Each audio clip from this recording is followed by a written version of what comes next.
I never met nobody in this world like you.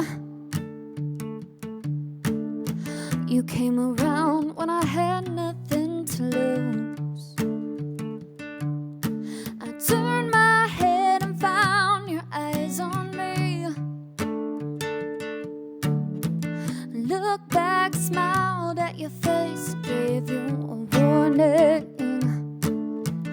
I am like a glass ball. When I fall down, I don't bounce or shatter. I climb all the way up to the top, then I jump off the ladder. When I think I found a cure. Love let me down some more. I can tell you about my hopes and dreams, but if I do, I'll do it carefully. And baby, if you listen, it would be so sweet. But don't you dare ever use it against me. I am like a glass ball. When I fall down, I don't bounce or shatter. I climb all the way up to the top, then I jump off the ladder. When I think I found a cure. Love let me down some more.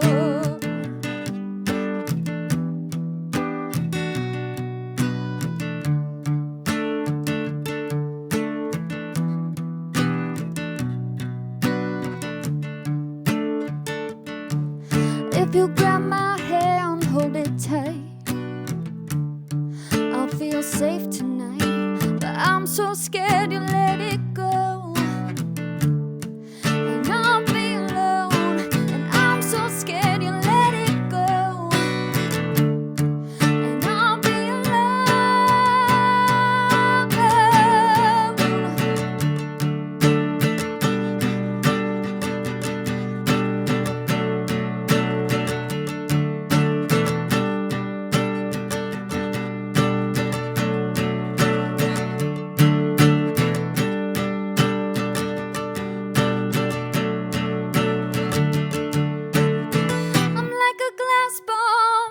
fall down, I don't bounce or shatter. I climb all the way up to the top, then I jump off the ladder.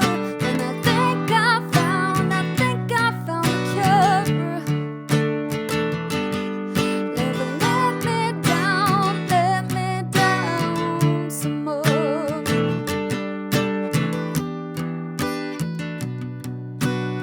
I'm like a glass ball. When I fall down, I don't bounce or shatter.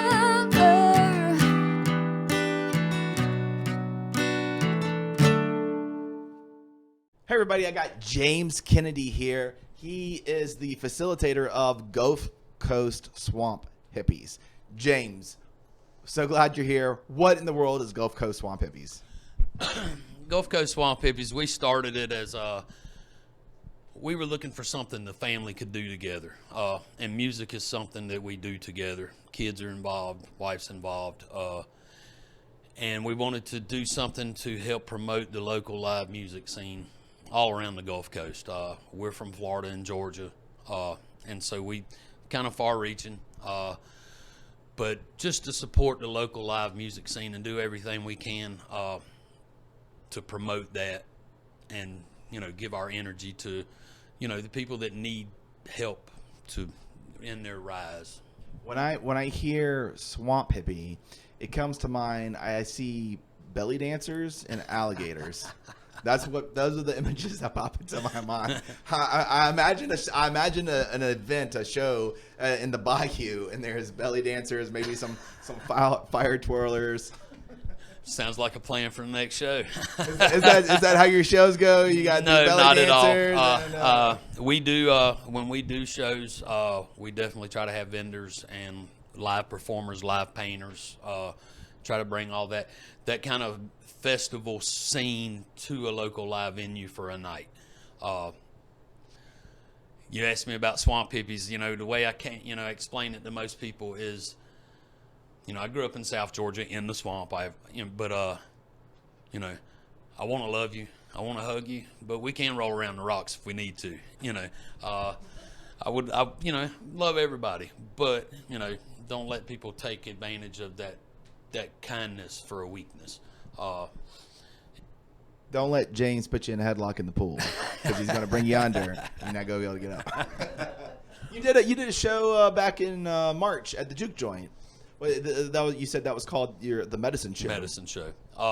Actually, it was a 3-night run. We did the Juke Joint on Friday night, a private party in D'Iberville on Saturday night, and then they played the River Shack in Mobile on Sunday night. The Medicine Show idea was something that came from when I was a kid. We used to go to these variety shows. They called them medicine shows, and you would have 8 to 10 performers. You'd have 5 bands, all the same guys, just doing different things, different leaders of the band. And they all, there was comedians and clowns, and, it was a variety show that you would go to at the school gym, with your family. Just trying to bring that back, more of a show instead of a band rolling in, doing a show and rolling out. Right. What kind of bands typically play your events? We have a very far-reaching. At the show we did at the Juke Joint, we had Firewater Tenant Revival was the headliner. They're I guess people call this jam grass now. It's kind of bluegrass, but little jam band. We had the Allwyn Family Band. They're more of a fish type band. And we had Road Soda, which is more of a vaudeville, kind of talking in between songs, cutting jokes, kind of. That kind of band. So we're very far-reaching. We don't shun any artist. I don't play any music, so I have the utmost respect for anybody that will get up in front of people, and perform. You're altering my perception of swamp hippies, because now I see the alligators wearing tie-dye shirts. But you said, you're telling me that you put on events all the way from the Florida and Georgia coastline all the way to Mississippi over into Louisiana. Is that right? Actually haven't done anything in Louisiana, but most definitely Georgia, Florida, Mississippi.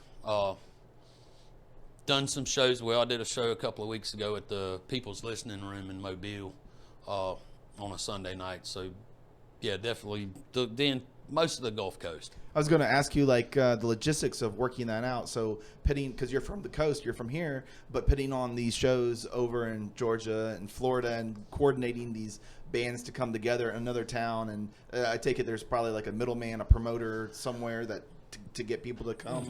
Sometimes I kind of pull in part of, in my real life. I work for a company, and right now I'm over 6 jobs across the country. I do that remotely from my home here. I do travel quite extensively, but a lot of these jobs I don't get to go to on a regular basis. So kind of pulling from my, my professional career and using that, social media is a great thing. I could be here doing stuff there, promoting stuff everywhere. And, having the music family I have. So word of mouth is a big thing.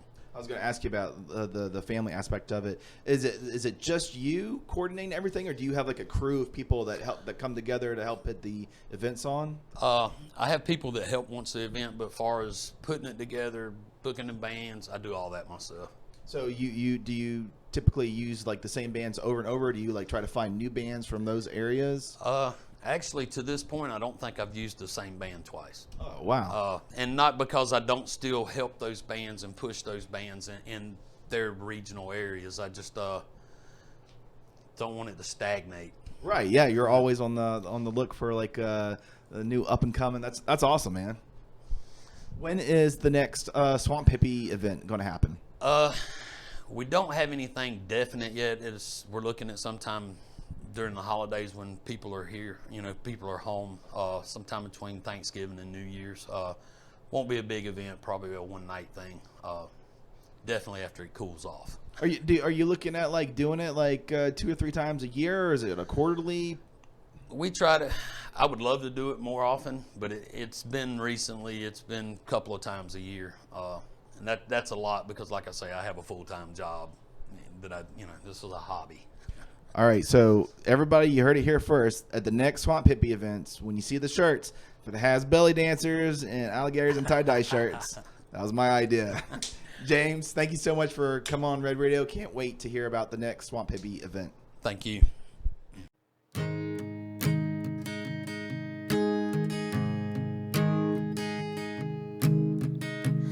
I met you in November. I loved you in December. I still do. I still do. You're beat up Honda Civic, tattoo of Jimi Hendrix. They're part of you. They're part of you. I want you more and more and more. I feel alive when you're by my side. When you touch me, when you touch me. And oh, you control the fire in my soul. You are undeniable.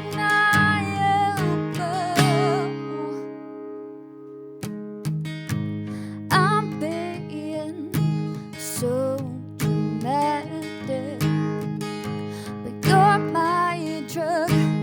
I'm addict to your love. I'm to your love. And this passion I just can't contain. Our hearts are bound and will remain forevermore. Forevermore. I'm with you till the end, no doubt.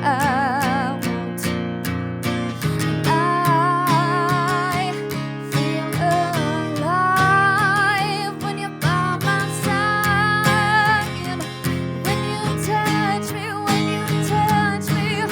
And oh, you control the fire in my soul. And you are undeniable.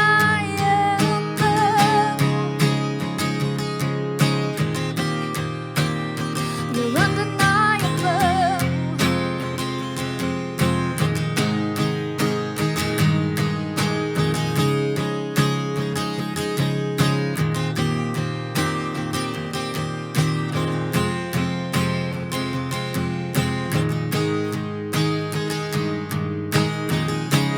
Your love's my only guarantee. And I feel alive when you're by my side. When you touch me, when you touch me.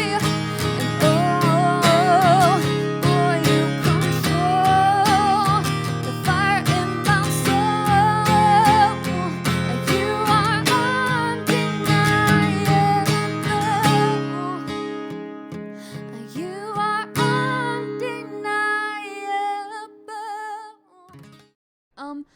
Savannah Ray, the music I write about is, I do a lot of love, and being a teenage girl, that's really all I know about. You know what I mean? So it's something that relates to everybody. Everybody's fallen in love, and everybody's had a broken heart. So I focus on that usually. I primarily I'll write the melody and the hook and the words, and then sometimes I'll have my dad come in and edit to make sure everything's just tight. And I want to make each song I write like the best it can possibly be. So I think it's important to go through a process in writing and really just like making sure every single detail is, you know, the story's straight, the lines are not just vague or basic, you know, just try to stand out with it. So yeah. Basically, starting a band, we just put an ad out, and we had a lot of people reach out, and we haven't started rehearsing yet. We're actually starting tonight rehearsing, and I think everybody is very professional that we're having involved, and they're very tight, and they're great musicians, and I'm super excited just for the sound and the energy to be lifted, because sometimes when I play solo acoustic, I don't feel like I can get that full, you know, effect, and I think that'll just help a lot, bring out everybody. I can move more around the stage, and I don't know, I think that it will really bring the energy up in the songs. I have one music video for Glass Ball that I played on here, and it should be out soon. We have the trailer out on all my social media, and we're really excited. That was done by Chaz Singleton too, Astroclown. He's great. So yeah. I played shows. My first show was kind of like, I guess you'd say it was in Nashville, really, my first actual gig. It was all originals, 45 minutes, and it was at the Bowery Vault, and that was the first where it was just me, solo, all original music. And it's in East Nashville. It's like a clothing boutique and a coffee shop, and it's really cool, and the girls there are awesome. And then I played a few places in Nashville, and then we moved back here, and then I started getting into the covers, mixing with the originals, 3 to 4 hours. And my first show was at the Cannery, but it wasn't the Battle of the Bands, but it was really cool. So yeah. Okay, my next upcoming gig is at Hinge, September 11th, Saturday at 7 o'clock in Bay St. Louis at the Pearl Hotel. And the rest of my shows will be on my social media, Savannah Ray Music, so keep up with me there. My social media is Savannah Ray Music on Instagram, Sav Ray Music Twitter, Sav Ray Music TikTok, and Savannah Ray Music Facebook. Hey everybody, I'm Marley Roberts. I was on here a couple months ago. I played some music and also talked a little bit about my record store, Marley's Music, that's in downtown Biloxi. We've been there a little over a year and a half now, and there's been a lot of changes and always new things coming into the store. The first Friday of every month across the street, there's a block party that goes on, music plays, vendors, food. It's usually a fun time. And on Wednesdays and Saturdays at the shop, we do live vinyl auctions on our Facebook page. You put up new and used albums, talk about the albums, and it's usually a really fun time. Well, at Marley's Music, we buy, sell, and trade vinyl. If you call the shop or message the shop's Facebook page and say, hey, I've got 500 albums I'd like you to take a look at that I'd like to sell, I can either come to you if it's easier, or if you bring them by the shop, I can take a look there. I'm happy to take a look at whatever you bring in. I can't guarantee that I'll be able to buy everything you bring in, but I'll be happy to make an offer on what I can. I make an offer based on the condition of the vinyl and the condition of the cover. A lot of times, you know, you'll see a great album cover or not so great album, vice versa, or no cover at all, and that does affect the value and condition of a particular album. We've come across a lot of very unique and hard to find albums, one of which we found an original 1956 mono copy of Elvis's first album. Those are pretty difficult to find because there's two different versions of that album. The first had incorrect writing credits. some of the songs were credited to the wrong people, so they recalled that version of the album and put out a second press that had a revised back cover. The copy that we got in was this first press, which is very difficult to find. We've had 2 copies of this particular album, which is pretty hard to find and kind of crazy. We've seen 2 copies in such short span of time. It's a bit of a weird one. It's the Louvin Brothers' Satan is Real. And what's interesting about that is the album cover, because it's an album of Christian songs, sort of Christian country folk songs, and it's pretty nice. The Byrds covered one of the songs on their Sweetheart of the Rodeo album, but the album cover features the 2 Louvin brothers in these nice white suits in front of a burning pile of tires and a sort of a wooden cutout of Satan that one of the Louvin brothers himself made. And it's an actual photo, like no special effects, but copies in good condition can usually get over $150, $200 or more dollars. And surprisingly, it's a very rare album. We've surprisingly had 2 copies of that come in the shop in the past year and a half. Several rare Beatles albums. We've had several signed albums come into the shop. Right now, behind the counter, we have Paul Stanley's Kiss solo album. It's a promo copy. It's a gold stamp promo on the back cover. Says it's a promotional copy on the label, and it's signed by Paul Stanley as well. And it comes with the inserts and the poster, which is pretty hard to find. There's new stuff that comes into the shop pretty much every day, and one of my favorite parts about what I do is you never really know what's going to come in or what you're going to see, A couple months ago, we got a copy of the Beatles' Yesterday and Today, an original 1966 press of that. What's interesting about that is that Capitol Records, who released the Beatles albums in the United States, would not go by the United Kingdom track listings. So there's technically 2 different discographies for the Beatles. Currently, all the reissues go by the UK track listings, but at the time, what Capitol would do was they would hold back some songs from each album and put out separate albums. Different albums like The Beatles 6 is songs that would have been on Beatles for Sale, or the US version of Rubber Soul doesn't have certain songs, and Revolver doesn't have certain songs. And the songs that were held off of both of those albums ended up on the Yesterday and Today album. This original press, the cover features the Beatles in butcher's outfits, covered in baby doll parts and raw meat. And they put out several thousand copies, and the record company was like, wait, no, bring those back. So they recalled them, and what they did, the first presses of those, or some of them got away, but most of them were pasted over with this alternate cover. So basically they just put the second cover on top of the first cover. And it's all the Beatles dressed in nice suits, and Paul McCartney's sitting in like a shoe trunk or something like that. And we found a copy of this album that somebody had peeled off the second cover to reveal the first cover underneath.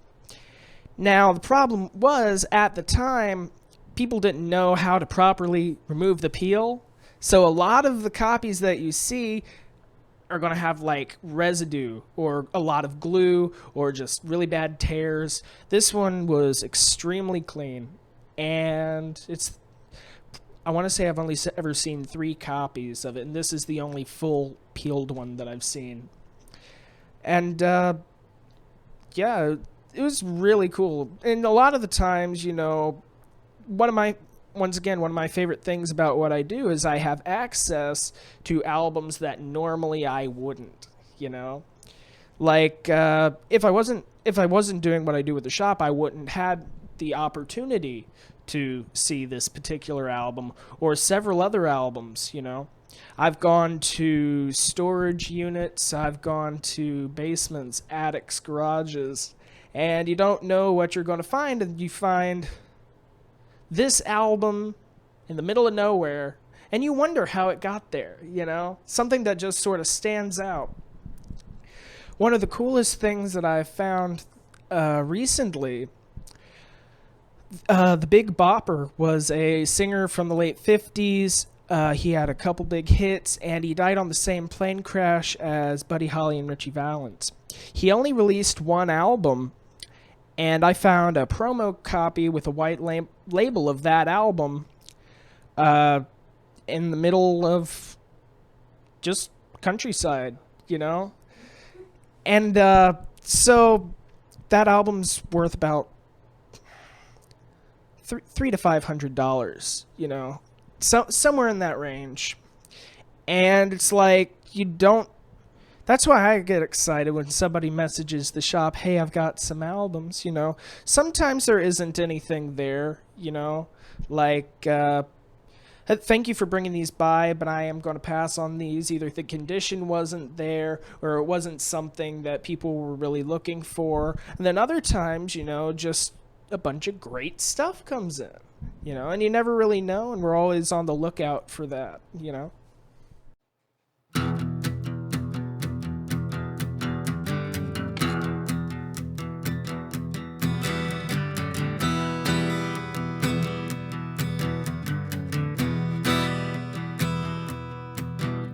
My radio is drowning voices in my head. They say I need a Starbucks, but it's Folgers instead. Driving to a job where they don't pay me shit. Don't wanna get evicted, so I just can't quit.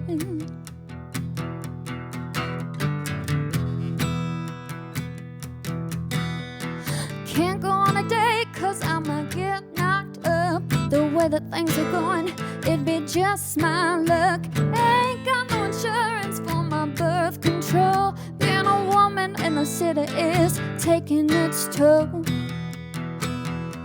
Yeah, I'm a broke bitch, but I can't be broken. I make my own, I ain't begging for no one. Boy, I walk alone, I'm like Billy Joe Armstrong.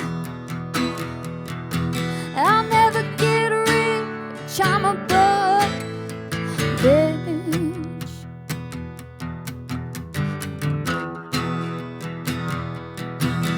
Dylan asked me how it feels to be on my own. Bobby, I'd be rolling if I could get stoned. Can't afford the weed, but I'd be doing what I can. And I ain't keeping up with the Kardashians. Yeah, I'm a broke bitch, but I can't be broken. I make my own, I ain't begging for no one. Boy, I walk alone, I'm like Billy Joe Armstrong. I'll never get rich, I'm a broke bitch.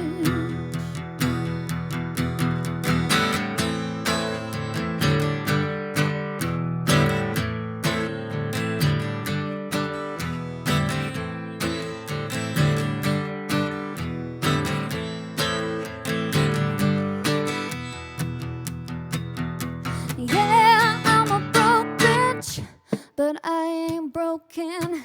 I make my own, I ain't begging for no one.